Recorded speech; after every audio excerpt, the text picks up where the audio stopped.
Whether you're a small business owner, an entrepreneur, perhaps you're a realtor or an influencer, understanding your brand is what scales your business. But it's not only about understanding brand, it's the things that come with being a brand. And we're going to talk about that and so much more right after this. What is mindset? Our mindset is based on what we believe, and anything we believe in, we put into motion.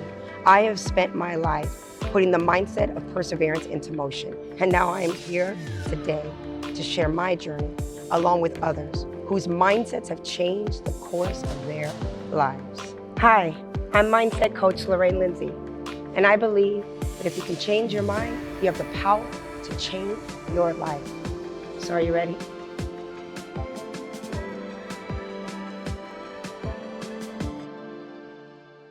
Anna Kogan has some bops, and I don't want people to think that was.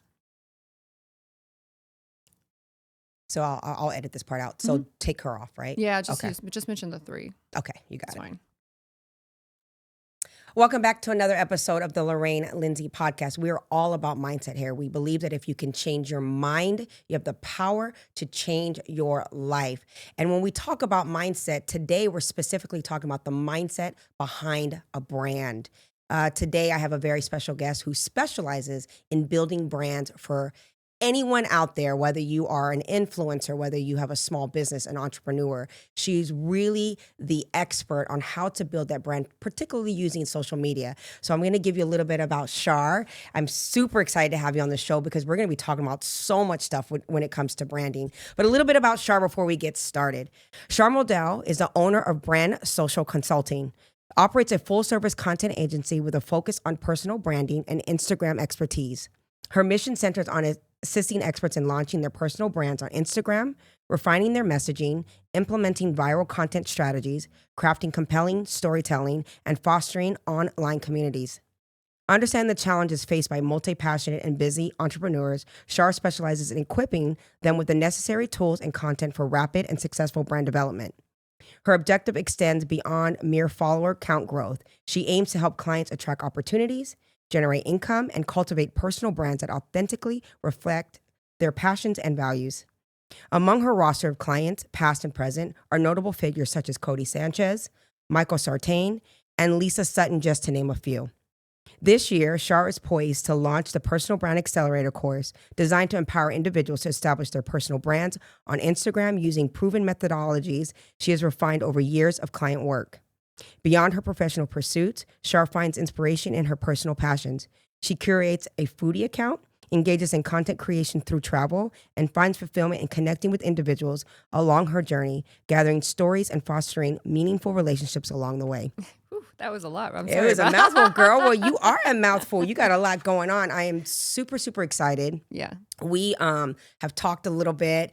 You and I are talking about helping me build my brand because I realized that, it's out there, it's doing its thing, it's kind of caught a life of its own, but to really structure that and make it work. And so when I met you at one of the women's networking events on the panel and you were just like, boom, boom, boom. And I'm like, she knows what she's talking about. She's straight up and I need her help, And so when we talked and we had lunch and I'm like, I need her on the show because we can talk about so many other things just from your personal experience, your life, your background. Sure. But branding is where it's at for you. Yeah. And so let's kind of get into that. Now, what I would love to do is talk about the importance of branding, what that looks like, some of the mishaps with branding, what we think we need to be doing, even putting the cart before the horse. But not only that, but when you do have a brand and you start to become recognizable, how that can affect your personal life as well. Absolutely. So I think we should kind of tap into both of those things. Sure. Let's get started. So before we start, I have a couple questions. We kind of talked about some topics. So the first thing I want to ask you is, how does building a personal brand affect personal relationships in your opinion? It's different for everybody. And particularly like if you're single, then it may not affect them as much as if you're in a relationship or you're married. You're taking somebody on the journey with you as you grow, and it is a sense of fame. If you get bigger and you grow in front of a bigger audience, you're not just putting yourself out there. If you're in a relationship, you're sort of exposing you and your relationship to it, whether or not they're involved or not. And so I've seen it affect it in both good and bad ways. And usually in the beginning, we set parameters. It's like, look, it's not just you, you're married. So like, where are those boundaries ahead of time so that way we can address those? So then things don't come up.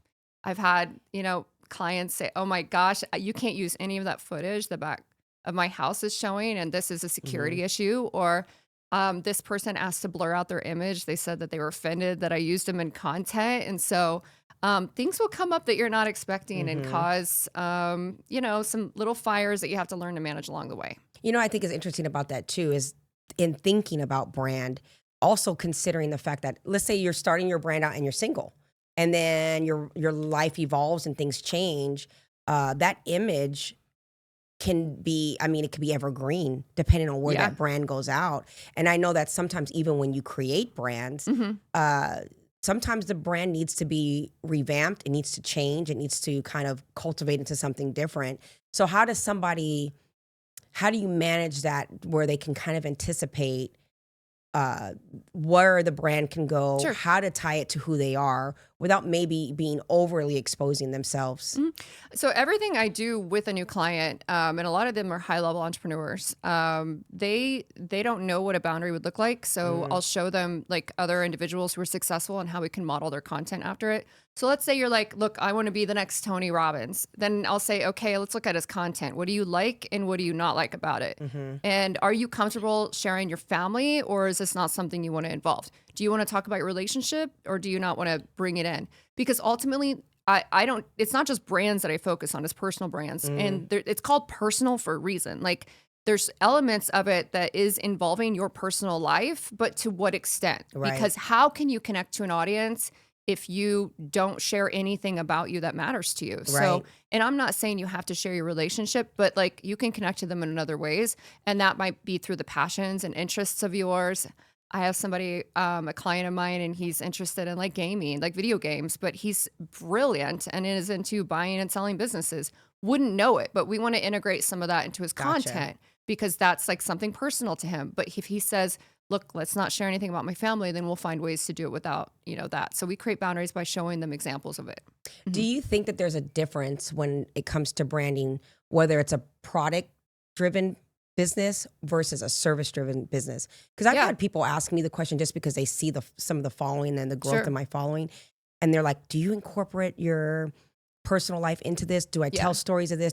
They don't really know. And I Hmm. always wonder, well, it depends on whether you're product or service driven and what that means. Yeah. Can you speak a little bit to that? Sure. So if it's like a product based brand, let's say that I wanted to sell like a makeup line, it does help obviously to be sharing stories about how it worked for you and then building in that personal brand component. But it's more of something that you include into it, but it's not necessarily hedged on you being the face. Hmm. So it might be the difference between a personal brand and brand. Like the brand is the face of the company, and your stories come secondary, but they do push the audience to it, so they'll connect to it, right? Oh, I connect with that story, or that resonates with me with different people in the audience that I see mirroring who I am and how they're using this brand. Hmm. So it's a little bit different because I'm not going to tell that person to share a bunch of, various parts of their life and how they got there necessarily as much as if it's like, look, I'm the personal brand, meaning I'm the one at the top, and then everything I do and sell is below me. So I Mm, come first. My story, the reason why I did it, having an impact, my community that I build comes first, and then what I'm selling and offering comes second. Most of the clients that I have, actually, all of them offer either a service or they are trying to, they want more opportunities to speak, or they're just trying to build a community that they can sell like a course or something to, gotcha. or they have a membership or a mastermind. So to me, those are more like service based, and you do want a personal brand to promote those if you're offering the service. Yeah, because they have Yeah. to like, know, and trust you, Yes. right? And they have to Yeah. feel like when they see you on the device Yeah. that you could be their friend almost, right? Yeah. It's weird because I kind of put the cart before the horse, Hmm. right? It was like I started putting my toe in the water for social media because people were telling me, you've got this podcast, Yeah. you need to start clipping things. And then a couple videos went viral, and all of a sudden, I had this influx of people in my inbox asking for services that I wasn't even really 100% prepared for Sure. the demand. So talk a little bit about that Hmm. because from my understanding in business, there's an ascension pyramid, right? It's Yeah. like you're the hobbyist first, then you're the professional, then you're the influencer, and then you're the brand. Okay. And this was always my understanding. It's like make the money, learn the skill, then you can then put into being an influencer where people like the advice or whatever, and then the brand is when you are able to scale. How accurate do you think that is now? I mean, because this is old knowledge that I have. Yeah, it's not the same now. We have Okay. two different types of people. We have the people who worked through experience, meaning they gained experience first. They're packaging that knowledge. They're wanting to offer it either in content, sell something, membership, like I said. So that's like sort of, to me, feels a little bit more organic because you did the thing. Right. You were successful in it, whether it was with clients or yourself, and now you're teaching others how. Now we have a lot of people emerging that want to just grow a community and sell to them something they want to sell now. They don't have experience, but they might be packaging something that they can put their name on, whether it's like a course or something that they just sort of like learned really quickly in order to sell. There's many ways you can do it, and I'm not here to say what's right and wrong. For what I take on, everybody has had the experience themselves, and I'm a little bit like on a personal level selective about who I represent because of what my offer is. It needs to align with what they have. But everybody wants to be a personal brand and willing to sell whether they have the experience or not these days. And it's interesting you say that too, because you have to protect your brand by Right. taking on brands, right? By developing brands. Yeah. And I think that's something too that people should understand when they are looking to build their brand. It's like making sure and understanding what that culture looks like to you, what Sure. your community looks like to you, what is the essence of your business, and who are you aligning with in order Yeah. for you, because you can have the wrong person. I mean, even for me, it's like doing podcasts. Yeah. I started realizing as I went along that you just can't have just anybody on the show talking to you, Right. because some of their conversations are not in alignment with my quote unquote brand. You know, it's like it doesn't match. Yeah. And literally figuring that out while I'm sitting in front of them thinking, I can never post this show. Oh, This no. is terrible. That might be good for content, controversy. Right. This is true. Sometimes. So talk about that a little bit. Yeah. And let's segue into the thing with content and controversy, Sure. because another big thing right now are influencers. Mm-hmm. And that's really big with social media and getting engagement and getting following. So how important, or how does that marry together with creating brand? You mean like them being an influencer first? Like, does it, like, yeah, let's say you've got a person that, I'll just be very like superficial about it. Sure. Let's say there's this beautiful, attractive girl and she starts to post these great bikini pictures of Yeah. her body, and all of a sudden everybody likes her, and before you know it, she's realizing and she's posting more, and now she's got this following. Yeah. But not really a set brand.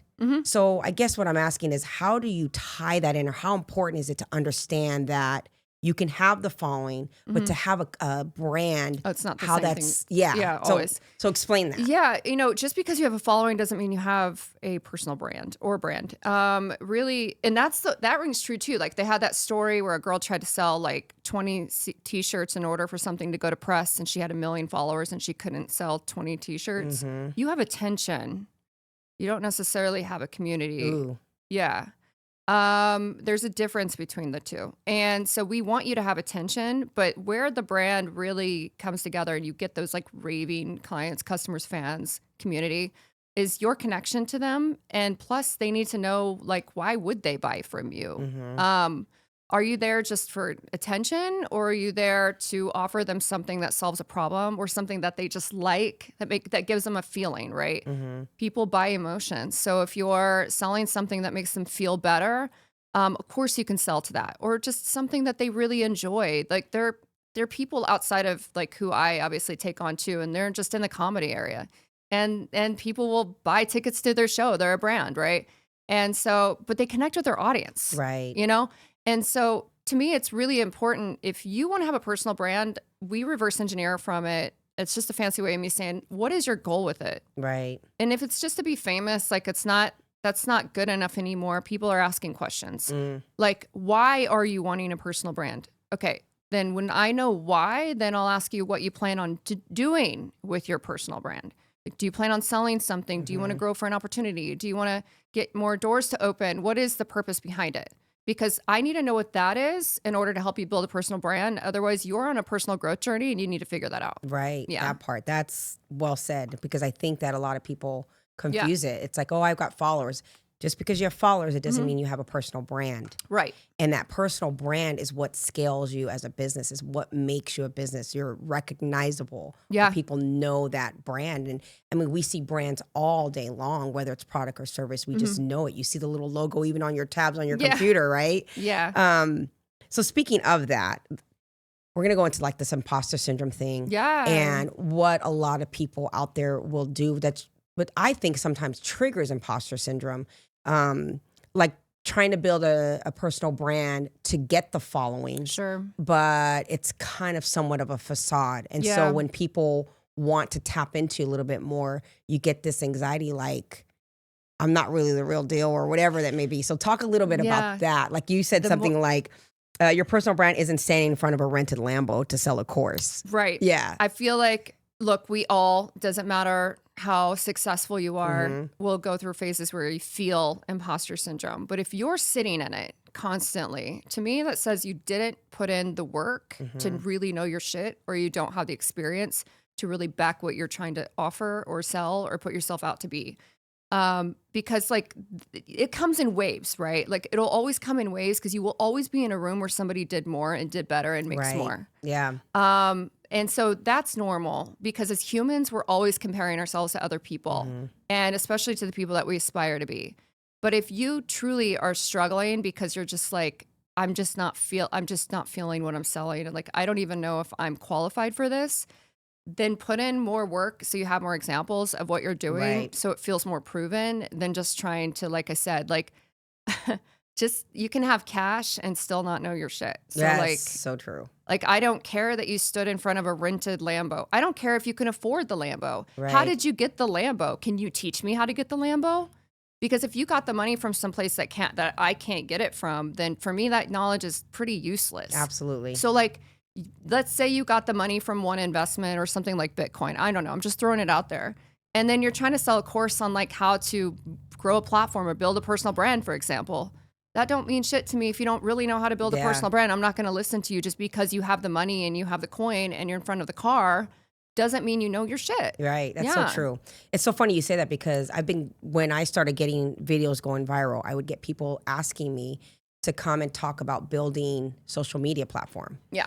And can you come and talk about this? And I'm like, no, I actually can't, Yeah. because that is not something I planned. There wasn't a specific thing that I did for that to happen. Yeah. It literally just happened. So if you were inviting me to come and talk to people about that, I would be lying if I could give them a specific formula, because I don't know how it happened. Now Yeah. I'm going back now, and I could look at things and I can say, oh, okay, this was said here. This was the music that was in the background. This is what I sounded. This is the story I was telling.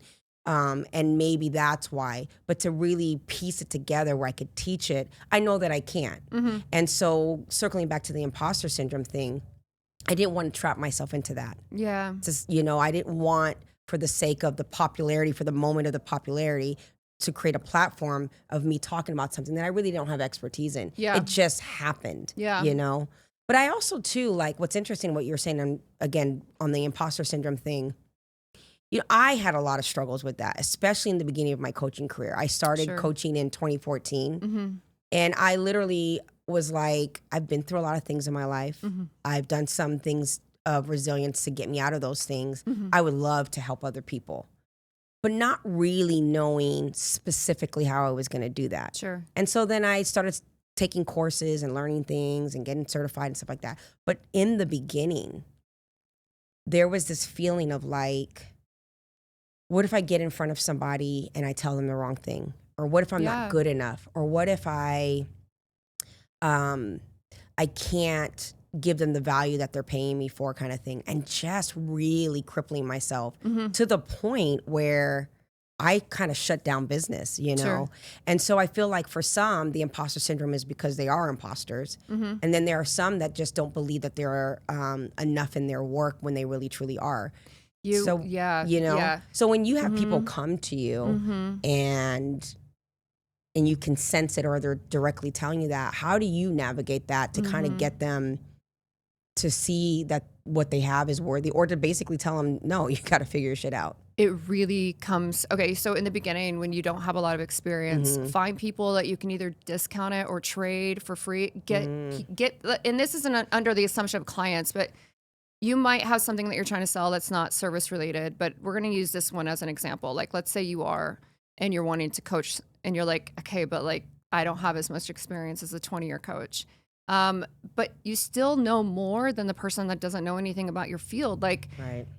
if you are able to offer it to somebody, and there's like an emerging set of coaches, and they know one thing and they do it really well, and it's so simple for them because they learned the one thing and then they offer it in 10 steps, and they get a lot of clients that way pretty quickly, more than the people like me who's been in the industry for years, because we know so much that it's actually harder for us to simplify it sometimes. It's a superpower for you to be able to find a formula that's simple for somebody to understand. So know that one. 2, find people that you can test it on and get their feedback. Yeah. You can do like a live, where you're teaching a group of people for free. Grab your friends, okay? If they're your friends, they're going to be in your audience. 100%. Because practicing and getting some feedback will really help you, and knowing that you're going to fail and you're going to disappoint people, and that's how you get better. You don't get to sidestep that. You have to go through it. Like, the only way to get better is through constructive criticism, or through people that you buy. Like I said before, I said I've always bit off more than I could chew, and I chewed it. That's so me. And I figured it out. And I actually didn't accept podcasts, interviews, or anything until this like last year. And I've been doing this for years. And it was because I knew that I needed to be able to feel like I was ready to really offer it to people as a whole, and not just like some one-on-ones. I needed to know, how to get there as a replicatable process. And plus I needed to be able to show proof that I could do the thing. That for me, I waited a while. And if you don't want to wait, like I said, start practicing on people and save screenshots of people who've left you comments, messages, you helped them. Totally. You have a folder in your phone. People should have this anyways. On days that they're not feeling like whatever they're doing isn't enough, keep that folder as a reminder when you're not feeling good advice. it. Yeah. Because your community needs you. So it doesn't matter if you want to be the next Tony Robbins or whoever. My clients want to be the next Cody Sanchez. It doesn't matter who it comes from. You think people want it to come from that person, when really they need it to come from you, because it's you who they're connected to. It's interesting you say that, because that's so good. I mean, that's so good, because I feel like as I'm listening to it, it's also my narrative and things that I've had to over the years really kind of hone in and check in with myself. And like you said, niching it down and simplifying that thing. And also too, a big thing that I feel like people is that they're not patient enough with the process. And what I have found in my experience is that the delayed gratification has been the key to the success. When people see a video that's viral of mine, this is 10 years later of me doing things and talking about things. And so you're just seeing it now, but this is in the making. And I too, what you said too, exactly that. I would literally have my friends come over and do a workshop in my house. Yeah. And this is the thing that I think people are afraid of when we talk about imposter syndrome, is that we think we have to know everything to do a thing, right? Or we're getting ready to get ready, or my life is this, how can I teach this? And sometimes the teach is to learn, but being authentic in that. And I think that helps alleviate some of the imposter syndrome, at least for me, is to say, look, I need you guys. You guys are my placebo group. Like, I need you guys to come. It's totally free. This is the tools that I want to do, but I need your feedback. Yeah. And that helps me to tweak it and to fine tune it. Let me know where time is terrible, and et cetera, et cetera. How important do you feel like it is for people to niche down what they're doing before they create a brand? Or does it matter? Okay. Sometimes it's the journey to figure out how to niche it down. But in general, if I know what your goal is, and I know who your target audience is and your ideal client or customer, it actually is not very hard to figure out who your niche is, because you still want like a direction for your arrow to aim. Like, who am I speaking to? So I have some clarity, because everybody's multifaceted and multi-passionate these days. Like, entrepreneurs, they like to do multiple things.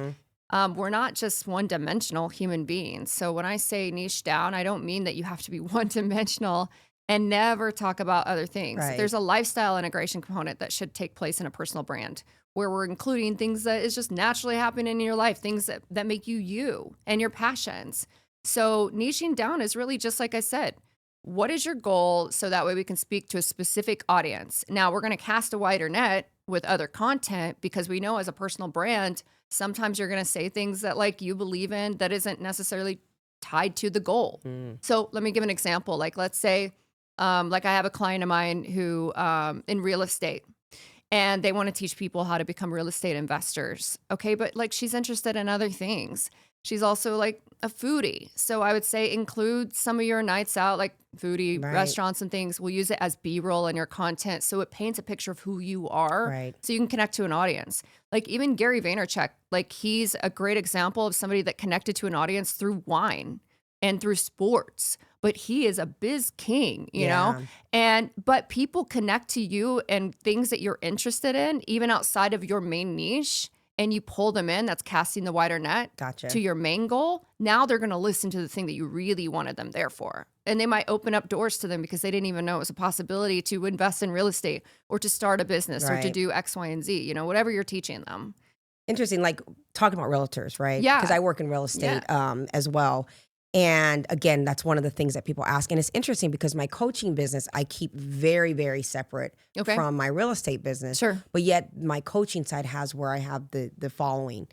And trying to figure out how to co-brand that or to bring it together or even determine whether or not it's necessary to do Yeah. it, to keep them separate. So for people that are like realtors, for example, Sure. they're very obsessed right now with having followings because they somehow think it's going to translate to conversion. How important is it? Okay, it's a two-part question. So if you have two different things that you're doing, do you feel like it's that you should integrate them if there's a following here, but you're trying to do something here? Or should you kind of just start over? Let me start with that question. Okay, it depends. Okay. And let me tell you why this isn't like a clean cut scenario. Okay. If you know that your two goals, goal A, coaching, goal B, real estate, are going to have two very different audiences, then I do suggest that you kind of build them a little bit separate, meaning like you will have a main page that's you. Okay. And it's everything to do with you, your life, you as a personal brand, and you'll kind of marry them both together. I would suggest choosing one that you have on your main page. So maybe it's you and coaching. And then you can also collaborate with the other page with the real estate here and again to kind of show people other things that you offer. You want to start out doing one and kind of honing in on one first to be kind of known for that before you start pouring yourself into too many pots on the stove. Yeah. And so how we do that is, like I said, we might have a separate audience and a second page, and it's only content directly related to that goal. Because what if in the coaching you get mainly men, but then in the real estate it's like everybody. Right. So like you might tailor the content to the one page to topics that have to do with men. And then the real estate in you and your life, you pull it all together a little bit on the main page because you're a whole person and your whole Gotcha. personal brand. So that's where we go. Sometimes you will want a secondary feeder page. And I think it's helpful anyway for that main goal. And especially if you back it boosted with dollars or ads later, like you don't want to be somebody interested in only coaching and then having to see you like do all the other lifestyle things or in real estate, et cetera. You want to be able to get to the coaching. Right. So it's not a clear-cut answer. I'm going to say it just really depends on, like I said, are they going to have two separate audiences? If they are, then you might need another Instagram. Gotcha. But ultimately, I want to build you up as the whole personal brand. In the beginning, we always say we go narrow and then we go narrow and then we go broad. Gotcha. Because we go narrow on our goal to build like a community for a specific goal in mind. I want to sell something. I want to do something. I really want to grow this community so they connect to one another. And then when you can go broad is when people really know you. Then you don't have to be so narrow. Right. So like we did this with a client of mine too, Cody Sanchez before. And like we went narrow and she was known as like boring business queen. And now she got really big. Yeah. So now she's everything. Investor, you know, she has like her own YouTube channel. It's kind of like television there. But she's grown overall and she can talk about everything because people know her name. When people know your name, you can start talking about everything and then it doesn't matter as much. It still will help you to have separate audiences. And that comes in on the back end. When somebody behind the scenes is going to be really glad that you separated it for marketing purposes, just a little bit. Gotcha. And so speaking of that, I'm going to piggyback to that, is how important when you're building a personal brand is your consistency in your message. Yeah. I think it should always be consistent. Ultimately, like, why would you change your messaging across brands? Like, you're there to do, like, to help. I mean, slightly change. Maybe like what the outcome is, it'll be slightly different, but you and your core values and your core beliefs should always stick. Yeah, especially on all platforms. If I come on to TikTok and then Instagram and it's like it's mixed messaging, that's not going to make sense to the viewer, and they're not going to really trust you. You're not going to build trust with your community if you don't have any clear messaging. So like whatever you stand for, should show on all pages, and especially as a personal brand, like you need to be consistent, or again, you're going to lack trust in your community. And that's why and it's interesting you say that, because again, like even myself, I have my Coach Lorraine Lindsey platforms. Yeah. But then I have I call it my Lolo's alter ego. Yeah. Right? Just because it's just all my personal stuff. But then I have your realtor Lorraine. And literally they're all so entirely different. Now the coaching and my personal thing is very similar. But there are people who say, you need to bring it all together. It needs to all come together. Yeah. And so I've always been on the fence of like, do I really need to, or do I let that be my little baby over here? I mean, if it's that's going to be a personal decision. There's no right or wrong answer there. I wouldn't feel like you needed to keep opening up a page for every different thing that you have. I would probably use it as B-roll. So it tells a story where you're still having the same message, Gotcha. like you could still be showing like real estate and talking about, your successes, and then show some B-roll that shows your personality. Like there's integration that can happen in an organic way. So it's not like, oh, I have to start another page. I have to start another page. I have to do this. Share it in stories. You maybe even just share it and hide it from the grid, Right. So that way when people hit your page, they know it. But that's where it's like, that's where I said, it's not like you always need to have a separate page. It just really depends if you're selling something separate and you need a different audience for that. Interesting. All right. So I want to segue a little bit into the personal side of creating personal brands. And maybe before I get into the personal stuff, if somebody was listening right now and they were like, I need to build a brand, I'll obviously call you. Let's just start there, right? But if they were really trying to think about this thing, and you mentioned the word organic versus at some point paying for certain things, what do you think? Because I know there's a lot of people out there who have paid followers, for example. Okay. Do you feel like when you are creating your personal brand, is there some significance, or is it even worth people paying for followers to give this kind of like illusion that there are already people there kind of watching and following them? Yeah. Like, let's talk about that, because a lot of people do it for their business. Yeah, I get why people do it, first of all. Okay. So I understand why people may think that they should buy followers. It was an old thing that people did like 5-10 years ago when it started out, and it was common. Every social media manager out there was told to buy 10K followers to start because it drew attention to their page. People felt like, if people are looking up at the sky, other people are going to look up at the sky. So we did that. Like I was even at fault with, I had a couple of med spas asked me to do it. I was not running personal brands at the time, so it wasn't necessarily impacting that. But now I'm like, man, what a mistake. Here's why that doesn't work. Because ultimately the algorithm, which is always changing, doesn't just follow because there's a bunch of people following you. It goes off of engagement. So if your engagement is like, okay, you're based in Las Vegas and your engagement is all coming from Brazil, and then you have followers from whatever, like Nigeria or even in America, and they're not engaging with you, you're going to put up a reel and it's going to go, nobody in your organic audience, nobody in your audience engaged with it, and we're not going to show it to a wider audience. You are cannibalizing real organic growth. Wow. Not to mention, are those 10,000 fake followers going to buy from you? Right. You hurt yourself. I would rather you have 500 organic followers who really did want to buy something for you, or actually really wanted to follow you and share your story or message and connect with you, who are true and authentic, because guess what? They're going to be the ones who are going to rah you all the way and share your message so you do grow, versus the 10,000 people who are really just bots on the other end. While you may feel good in the beginning, you ultimately will know the lie and it will not feel good. And when you don't grow because of that, that's why, because you have a bunch of bots messing up your real algorithm, and you'll never know who your real audience is because all those numbers will be skewed. Yeah, totally. Every bit of data will be false. Yeah. So I tell people, if you've bought a lot of followers, your best bet is to delete the page and start over. If you don't already make money on it. Now, I know there are people, let's be real, who have 1 million followers and maybe half are fake and they're still making money on them now.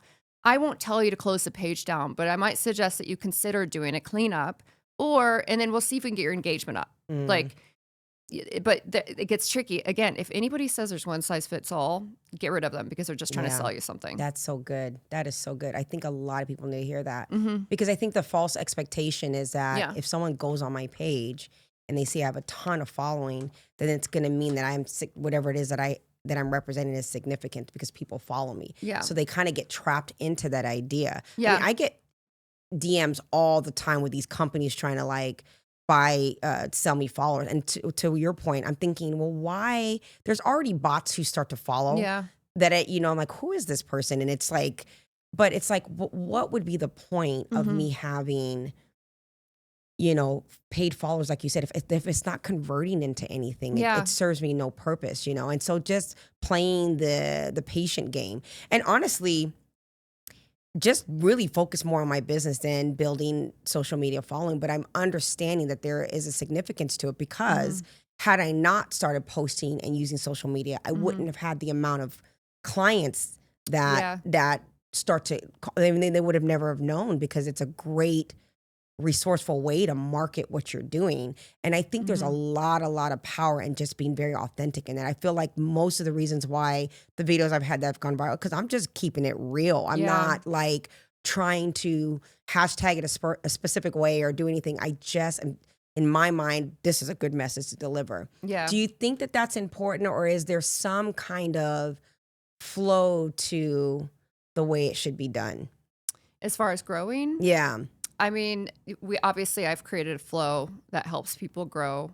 It's just that I will never sit here and tell you what that growth will look like exactly. I will tell you that you will grow and I will give you the strategies for growth and we will implement them ourselves. I have a high ticket offer. We take over accounts for minimum 30 days. It's called a personal brand launch takeover. And I equip the entrepreneurs and their team to build a seven-figure brand, basically. Love it. I help them have a team to do the thing. It doesn't mean that it's going to happen overnight. Imagine if you just started out, you've never worked out a day in your life, you had no idea what to eat, and then you hire a coach and they give you the workout plan and you're working out every single day. I don't care if you work out 24 hours a day, which isn't possible.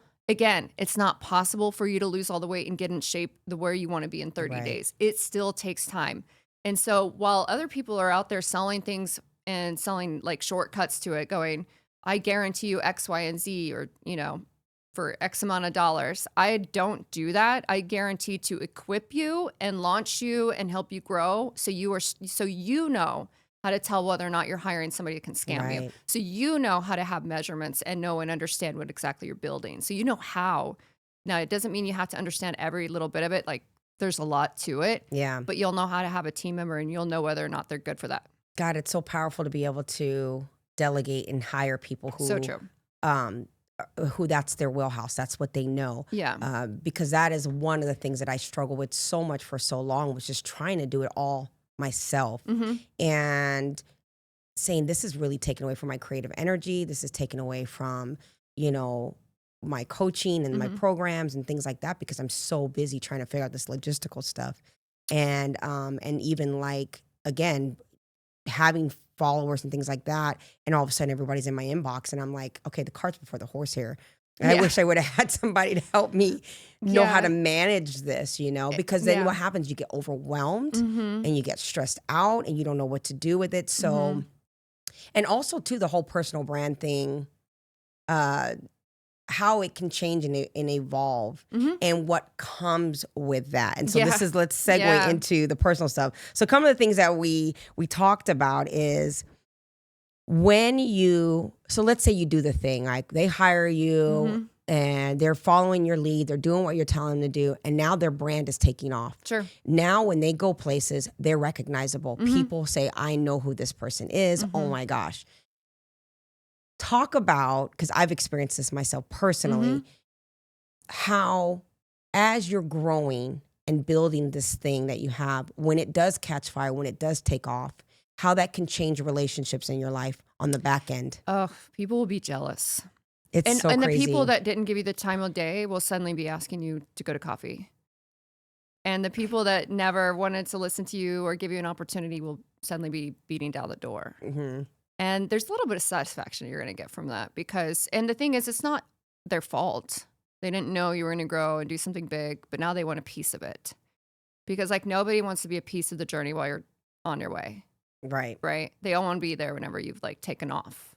So I think you will experience a change. Look, a personal brand, when you're building one, you cannot personally not grow Right. because like it stretches you.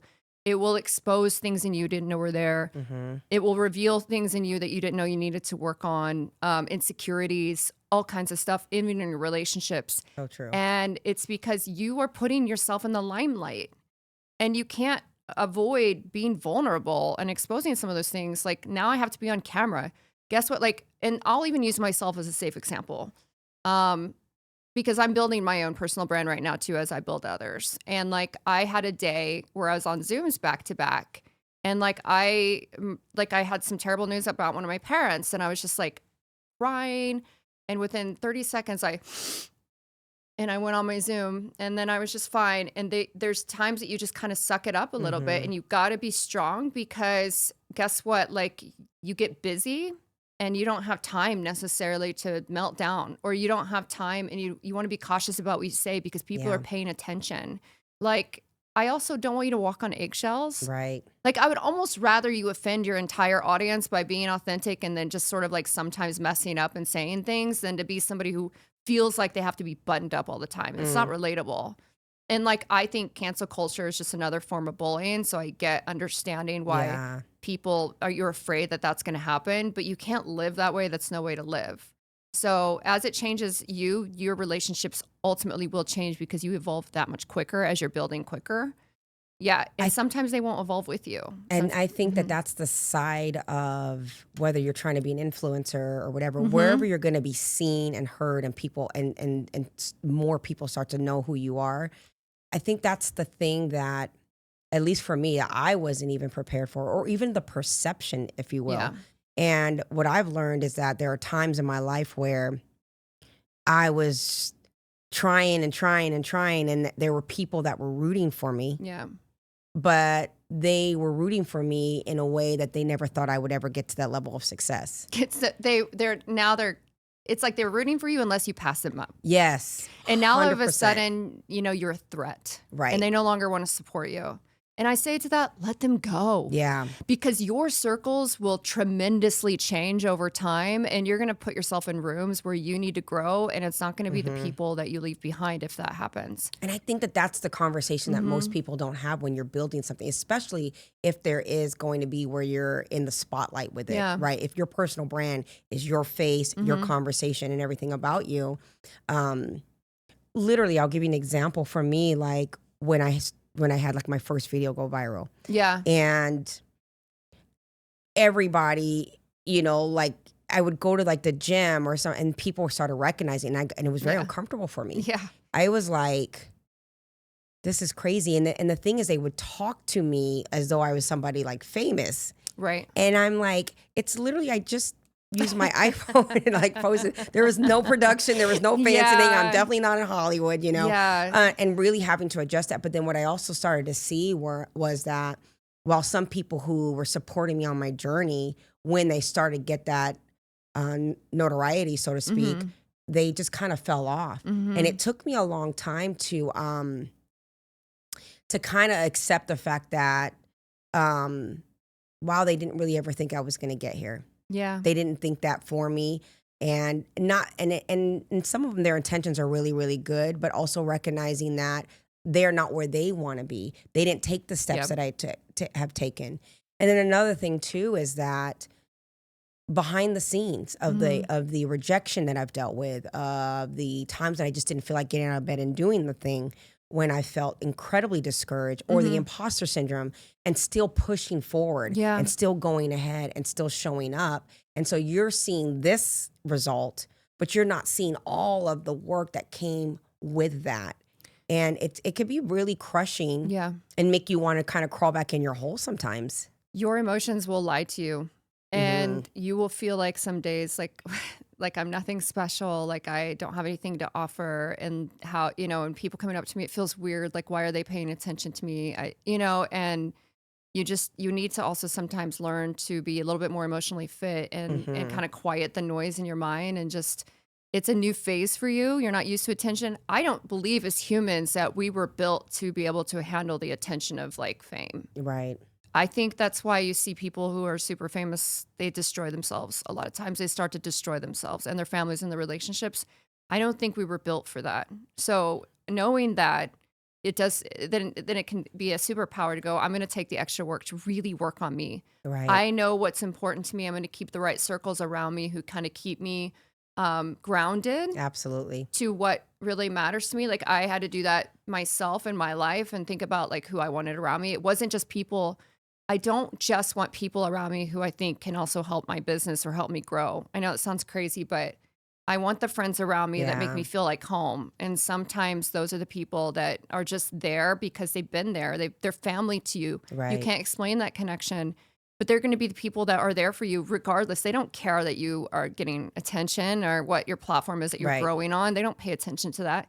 They love you for who you are. So don't negate those relationships either. Absolutely. It goes both ways. Like as people let go of you, let them go, Yeah. because you're making them suffer in some ways by keeping them on. If they feel like, man, I didn't achieve that. I didn't do that. I'm stuck in this 9 to 5 job relationship I hate. And you're a constant reminder that I didn't choose, to make Yeah. it different.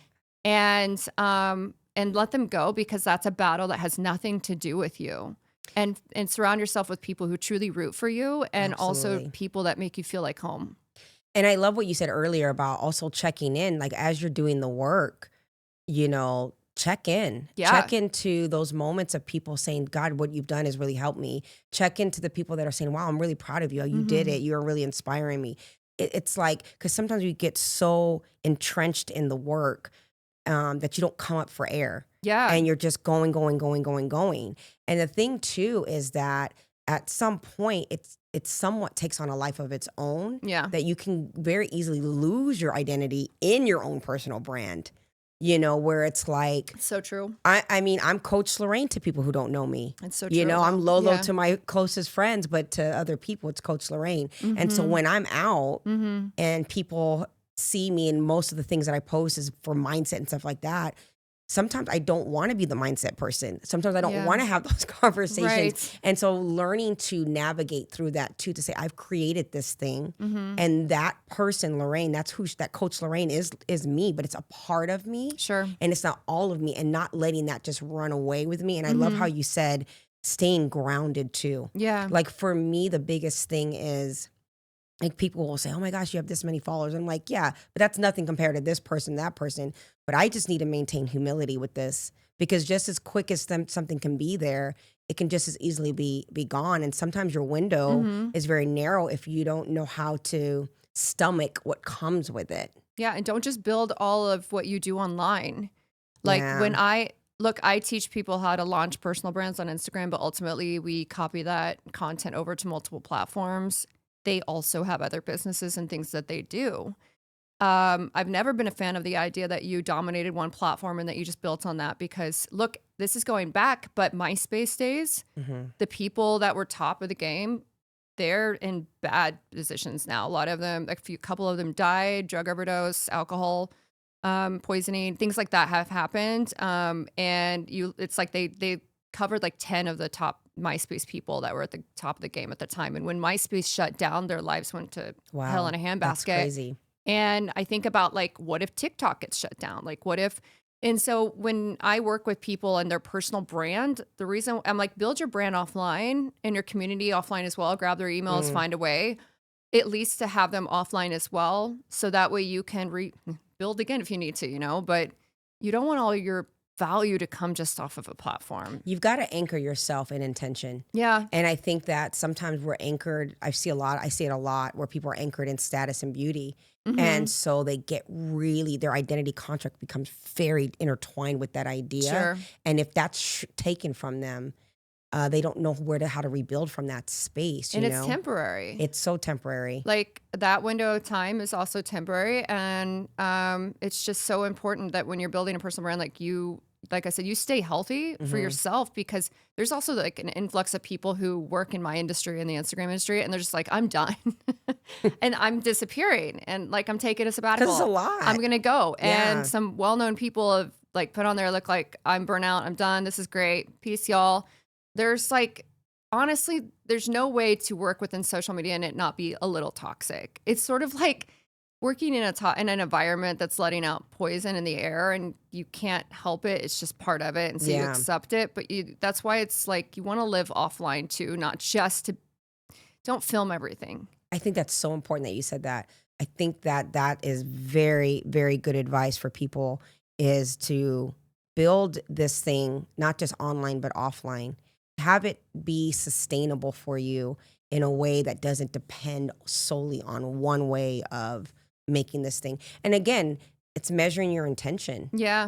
Because some people just want the notoriety. They want the fame. They want the status. They want to have those things. But then again, we're talking about mindset and checking in. Like, well, who do you think you are? Are you not enough? And I don't want to sit here and pretend that as we want to build our personal brands that we don't want to be known. I think a lot of us want to be known, but I also think that it's like, to what extent?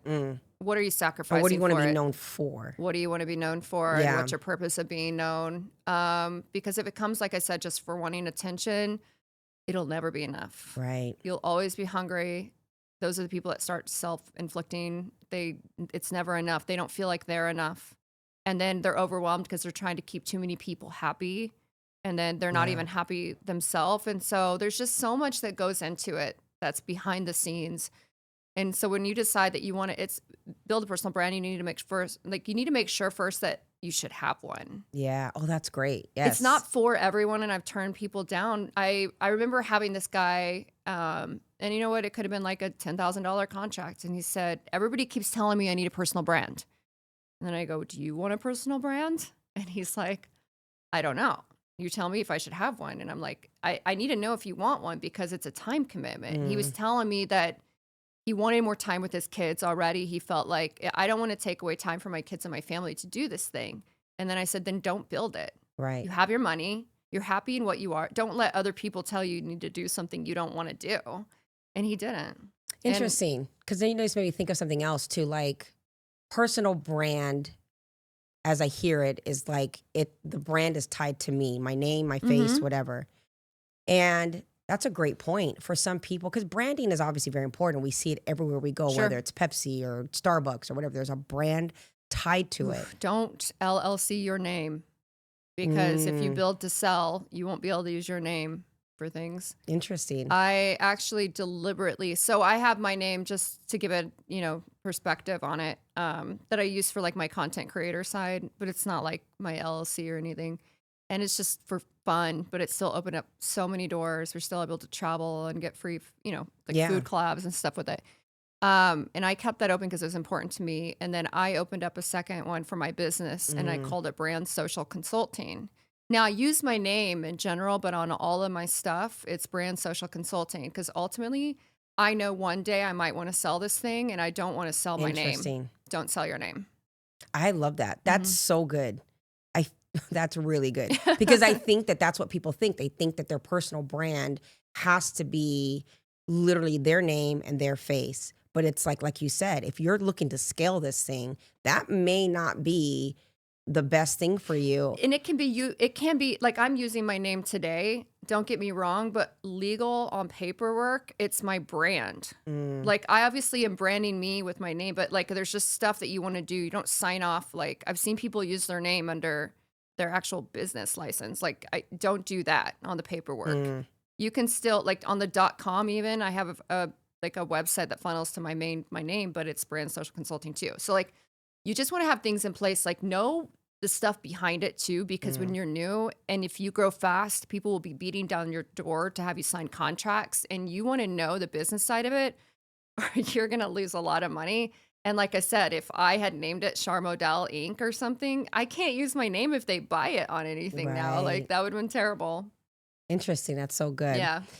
All right. So branding, as we conclude, And I want you to come back because Yeah. I feel like I wanted this time to be about your business, about the branding, because I think it's a hot topic. Mm-hmm. And I feel like so many more people have so much more opportunity because of social media to build business Sure. and to make a living and to change their lives. Mm-hmm. And a lot of times people have these really good ideas, Mm-hmm. but they don't know the back end of it. Yeah. Or they think that they have to do it all themselves. Yeah. And so again, something I'm learning, because that was definitely my monster, my elephant in the room, was do it all, Lorraine, do it all, do it all. Don't do it all. And totally Too much. like, Yeah. now I'm like, Yeah. let me call Char. Let me sit with her. Let me see how Yeah. we could fix this and clean this Sure. up. But for people out there that are listening to you, what's the most important when it comes to personal brand? Because there's so many different things that you hear, Yeah. like color scheme, font, Oh Lord. That's so, what you like, low look on like, the list. all this Yeah. other stuff. What's your mission statement, all that stuff.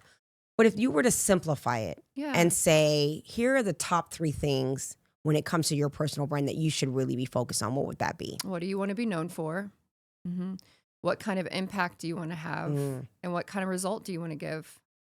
If you like know those 3 things, and it kind of like covers what you want is to offer people. Because if you know what result you want to give, then you kind of, you may not even know what you want to sell or what you want to do, or if even you want to sell something. But if you know the kind of result you want people to have, then it gives you an opportunity to kind of decide different ways you can get there. So, and really knowing how you want to be known, like who do you want to be known as? Right. What do you want to be known for? Because if you don't want to be known for something, then I would rethink going into it, because people are going to tie it to you and what you do to who you are. So I wouldn't build a personal brand around it. Maybe you just sell something on the side. Right. You don't build it as a personal brand. And if you know like what kind of impact you want to have too, that helps you understand what kind of audience you want to have. Like Totally. it gives you clarity, and you don't have to know it all at once. Sometimes it's premature. People are trying to start a personal brand too early, and they have a self-discovery phase where they really figure out what's important to them. It doesn't mean you can't sell something or start building now. You start from where you are, Right. with what you are capable of doing, and focus on one thing that truly gets you fired up, and start there. Yeah. And then worry about building onto it, because at least you'll have the practice. A lot of self-discovery comes from taking the first step, and you don't know what you want until you take steps 2 through 10. Love that. Yeah. So then you may be already answering it, but then my question then for people out there who say, you know what? I have this idea. I am an entrepreneur in Sure. my spirit. I have this thing that I want to do, whether it's product or service. What phase in whatever that idea is should they focus on a brand? Should it be something they start off with, like let me create the brand then do the thing, or should I do the thing and then create the brand? There's no right answer to that. Okay. Because you might already have something ready to sell, but you're not really ready to put your, like, Yeah. let's say I'm selling something that's like a product. You may not need to build yourself up as a personal brand, but you might just share stories in it. Like I said, there's always that component of personal connection to your audience. People want to know who's behind the brand, but it doesn't mean that you're in the face all the time. Gotcha. Right? So I'm going to ask you some questions to kind of figure out, do you want a brand or a personal brand? And ultimately, like, if you're selling something like a service that makes sense that you need to be the face of it, then I think that you should start building a community around it. If I'm going to sell a course on something where I'm the face or I'm the coach teaching, then I should start with me first, so people connect to me and trust what I'm about to sell. If I'm selling a product or service that doesn't require me to be there, obviously if I'm selling like window cleaning services, I don't necessarily need to build this massive personal brand behind it. Right. But it helps to have people know who you are behind it by sharing some customer stories. So it really just depends on what it is that you want to offer first before. And it's like, that's where I'm telling you, is like, people need to understand there's no one size fits all. So anyone trying to sell you on that, like, you first need to figure out what you want before you buy into it. Otherwise it may not be suitable for you. Right. It makes so much sense. And again, I mean, you had said something about the not using your name thing, but when somebody is a coach or they're putting themselves out as you see, like you said, As Cody the expert. Sanchez, that's her name, Yeah. right? Tony Robbins, that's his name. Sure.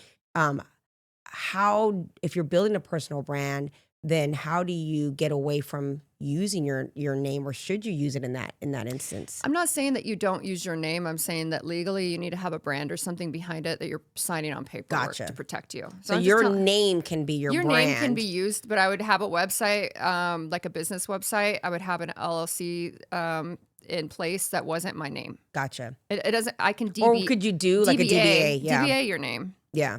But then if you try to sell something, you'd be like, I'm going to keep my name and start something over here. But because like they're signing whatever's on the paperwork. Right. And this is probably like, again, this is too early on for some of the people listening now maybe, but in 10 years when you want to scale yourself out of something, you just want to prepare for that ahead, because I've seen people make mistakes and wish that they had kept the name of something because they wanted to use it for something else, whether it's a brand or a personal brand. You just want to make sure that you have your ducks in a row, because eventually stuff like this will matter when you'll wish that you had it in place. And again, this is why it's so imperative. Like, real quick before we close up, and then the thing that you said, which is on here, why women are quick to buy the bag and not invest in the thing that will pay for the bag. And that's just a little line, but that is to anybody. And this is why I feel, and for myself even personally, is like you can grow your business so much faster if you take the time to invest in yourself and in that business. And finding people, like, again, I'll go I could make money. Oh my goodness, this course is doing well, or I'm getting all these coaching clients, and go buy the shiny object. Yeah. Or I can say, you know what, this money right now needs to go back in, so I could either contract people out to help me and eventually hopefully get a staff and a team, because that's so imperative. So before we close out, talk about not only is your brand important, but having a team behind that brand and how important that team is. Yeah, you want to be able to invest in it. I've just in my experience noticed a lot of women struggling to want to put the money behind something that honestly would make them more money.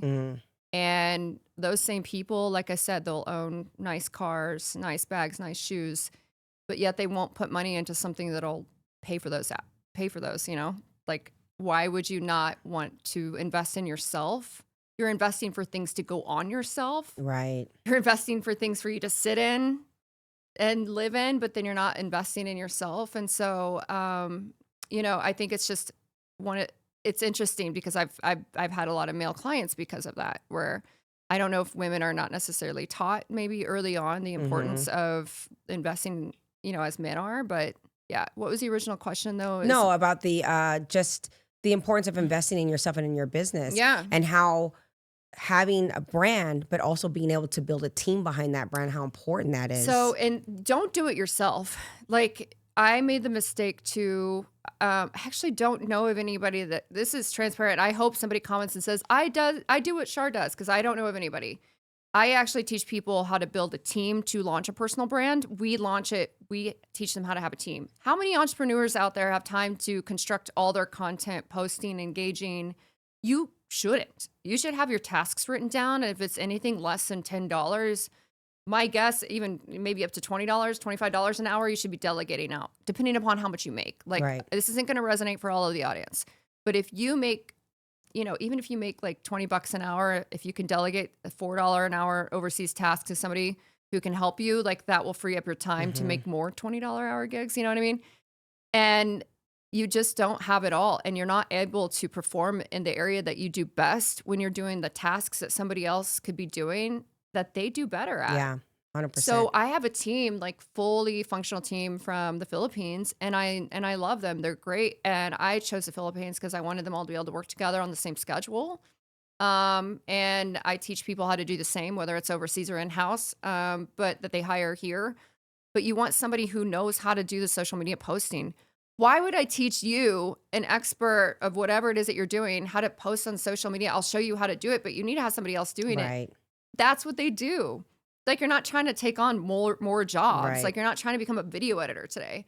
Now, in the beginning, a lot of your listeners, I'm going to say, yeah, like, make your own content and post it. You don't need to have it that sophisticated. Yeah. You don't have the money for a team yet. Do it yourself. I'm just saying, for those that already have a business that they're working on, they need to be able to work on their business as they grow their personal brand. It's just not cost effective, and it doesn't make sense. Absolutely. Well, thank you, Char. Thank you. So appreciate you. Tell everybody here how they can get a hold of you, Yeah. how they can reach. If you are looking to build and scale your business, branding is everything. And I definitely wanted her to come on here because she's the person that you want to get in contact to really build your personal brand. So how can they get in touch with you? Thanks. At Brand Social Consulting is my business page. At Char Modelle is my personal page. Follow me both. And then that's across the board on all platforms. And right now, all I offer is a high ticket, but caveat, I'm launching a course that is for people who want to do it themselves. And it's going to be Personal Brand Accelerator. And then we have another one coming out after it, a little bit more of a mastermind called Personal Brand Launch.